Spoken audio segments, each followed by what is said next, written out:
that I have my system all fully built and it's all working wonderfully, I've taken a little bit of time out to make this video.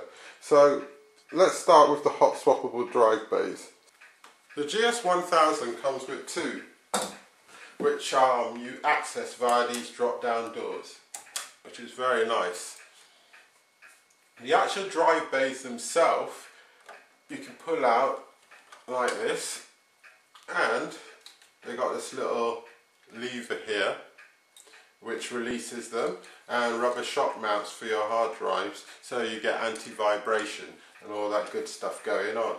Now you've got two clips at the bottom, yeah, which you can slide to actually place your hard disk in, and then just click and your hard drive is secure, and you just slide it in, click it in place.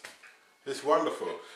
One drawback about the GS1000 is that it doesn't have no dust filters, but never mind, because with a bit of creativity you can make your own, like I have here. Yeah, these are two homemade dust filters, just a piece of cloth which is washable, and a plastic framing, and I've made two of them, 1, 2. Okay, for them. And here's another one which I have right here. Yeah, so they're flexible, as you can see, and you can put them in the sink, wash them out if it gets too clogged up with dust. Yeah, which is a good thing.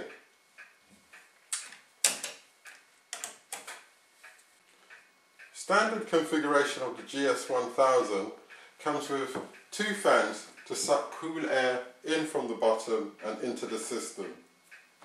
Two fans at the top to suck warm air out, and one fan at the rear to suck warm air out. However, I thought the addition of front mounted fans would help as well, if they were to suck cool air in. Yeah, so I've taken the liberty to actually construct and install a front mounted fan system. Now this fan system I bought, it's from Evercool, and it normally looks like this. If I can just, yeah, here we go. Yeah, it looks like this. Yeah, and it's the old style beige, creamy sort of plastic thing. And you know, that wasn't really going to work in this system. So what I did, I actually took it out, took it apart, sprayed it black, and sprayed this front bezel a glossy black. Also took out the grille design inside to make it more open, and then made a homemade dust filter and actually put it in. It actually comes with a dust filter anyway, but that one wasn't rhyming with the system neither, the colour scheme that is, so I put the mesh which I bought, which I have tons of by the way, and installed it in. And here's a close-up of my front fan system for the case, which I modified. As you can see, here's the mesh which I've put in, and the grill system which I've actually taken out to leave it open. I like it that way, well, I hope you do. I'm moving up now. Here's my DVD burner. Nothing special, just a cheapo to get the job done. Next is something I love using, the Zalman fan controller. This is nifty. You'll see it in operation in my next video, but I'll just give you a brief description now.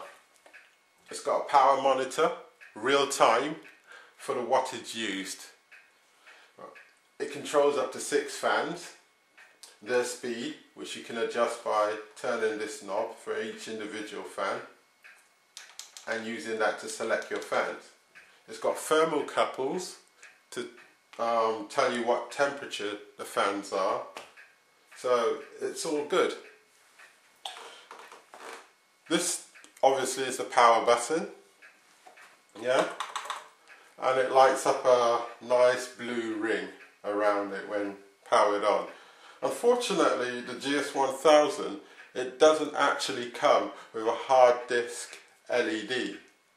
So another one of my minor mods was to install a little LED here and make that my hard disk LED. You know, it does the job, that's all I can say. My only fault was I did put a little bit of a bright LED there, so you know, I should change the LED at some point, but it's a super bright one and you know, it just sort of glows. At the top of the GS1000 we have a nice cover for the mic, headphones, USB and FireWire ports.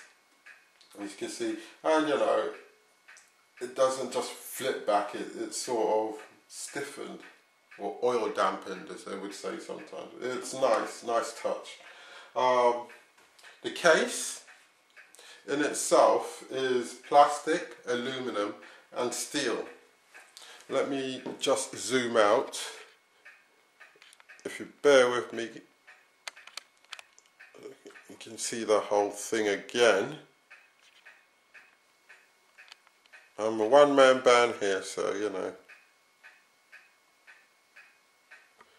Okay. The sides of the GS1000 are aluminum panels, here and here. Top, good plastic.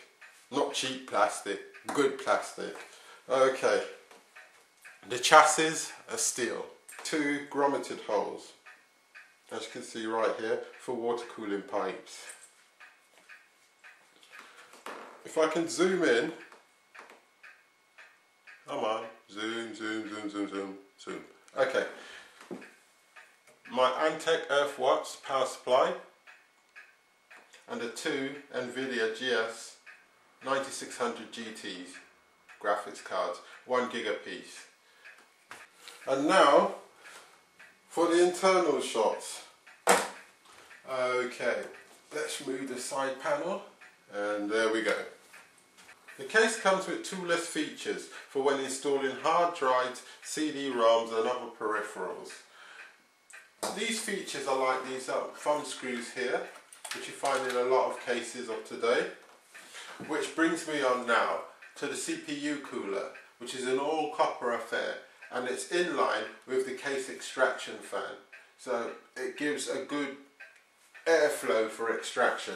On top of that, we've got 2 fans at the top, which are extraction fans as well. And at the bottom we have 2 fans to pull in cool air. Along with the other 2 fans, 3 mini fans which are put at the front to pull in cool air as well. So all in all, it should keep the system internals at a nice temperature. Okay, here are my 2 graphics cards in SLI format. They're both 1 gig a piece, and here is my RAM, all 12 gigs of it, the Costa RAM, DDR3.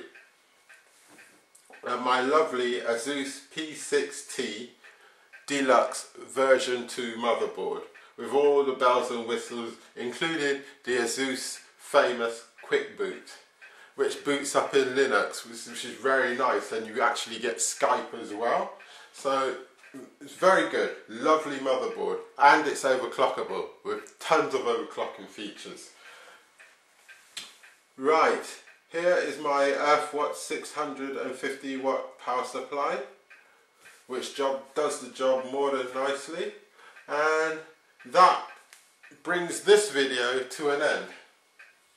However, there's going to be another video coming soon with the whole system setup and all the lights and bells and whistles and all the rest of it working. My cable management, you know, it's not the best in the world, but I was in a hurry, and at some later date I'll address that. But so far, you know, it should do the job. So I'm off.